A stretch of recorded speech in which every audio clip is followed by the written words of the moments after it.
Sehr geehrte Herren, die Botschaft wäre Ihnen für eine Prüfung dankbar, ob der im Jahre 1961 in Bagdad verstorbene irakische Maler und Bildhauer Jawad Selim auf der Documenta 3 berücksichtigt werden könnte.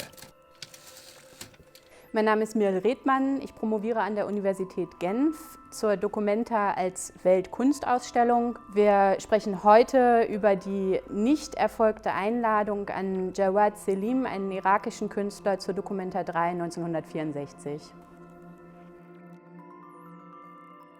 Im politischen Archiv des Auswärtigen Amts in Berlin lagert ein kleines Aktenkonvolut aus der Botschaft in Bagdad aus dem Jahr 1963. Und ganz am Anfang des Jahres trägt The Bulletin einen Artikel, in dem es um die kommenden Jahr 1964 stattfindende Documenta 3 geht. An diesem Artikel gibt es dann einen handschriftlichen Vermerk des Botschafters an seinen Legationsrat. Sollte man mal nach Kassel schreiben? Fragezeichen. Auf J. Selim aufmerksam machen? Fragezeichen. Und ein Brief wird geschrieben an die Documenta-Administration. Betreff irakischer Maler und Bildhauer Jawad Selim. Wird dann kurz vorgestellt, dass er eine lange Entwicklung in der gegenständlichen Kunstdarstellung durchgemacht hätte, aber auch einige abstrakte Werke geschaffen hätte.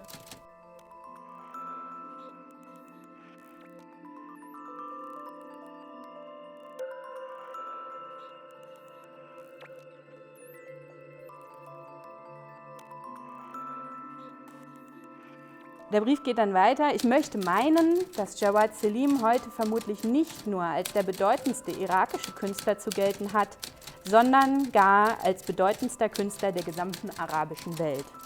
Ob seine Werke jedoch im Vergleich mit den europäischen und amerikanischen Künstlern seiner Epoche standhalten, vermag ich nicht zu beurteilen.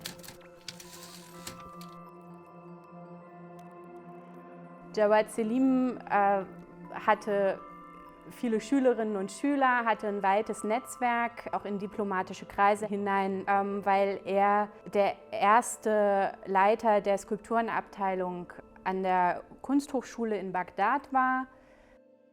Jawad Selim hat es geschafft, den bis heute wahrscheinlich größten Staatsauftrag zu bekommen. Es war das Nasb al-Hurriya, das Freiheitsmonument, das im Grunde genommen die Revolution bezeugen sollte von Staatsseite. Das hat Jawad Selim zu einer ganz wichtigen politischen und sozialen Figur im Irak gemacht.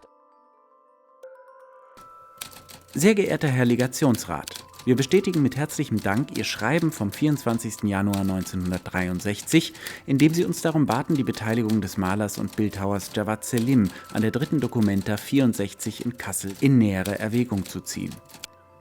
Wir dürfen Ihnen mit dem Ausdruck der Freude darüber, dass der Name Documenta bis in den Nahen Osten hinein einen so guten Klang hat, folgenden Zwischenbescheid übermitteln.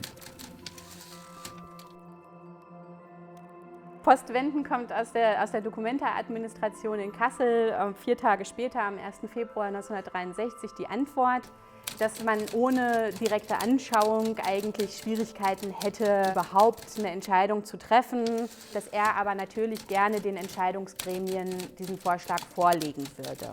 Er bietet dann quasi 2 Themenblöcke an. Es gibt einmal die Meister des 20. Jahrhunderts. In dieser Abteilung dürfte eine Ausweitung auf in Europa weitgehend unbekannte Künstler aus den Nachbarbereichen unserer Kultur gewiss nicht leicht sein. Und dann gibt es aber auch die Kunst 1964. Der Documenta-Rat wird eine Reihe von international renommierten Experten, die in einem besonderen Kuratorium zusammengefasst werden, bitten, jeweils einen Künstler zu benennen, der bisher noch nicht ins Blickfeld der internationalen Kunstwelt getreten ist. Hier wäre eine posthume Würdigung eines Malers und Bildhauers aus den Nachbarbereichen unserer mitteleuropäischen Kunst durchaus denkbar. Wenigstens theoretisch. Praktisch aber sind in dem von Ihnen vorgeschlagenen Falle die Möglichkeiten, das Œuvre Jawad Selims aus eigener Anschauung kennenzulernen, sehr begrenzt. Bitte um Benachrichtigung, wenn Documenta wieder schreibt, Ausrufungszeichen, 2-mal sogar. Besteht denn gar keine Möglichkeit, Originale an die Documenta zu senden? Diese Nachfrage war ungefähr die letzte Amtshandlung des Botschafters, des Amtierenden, bevor die turnusgemäß rotiert sind.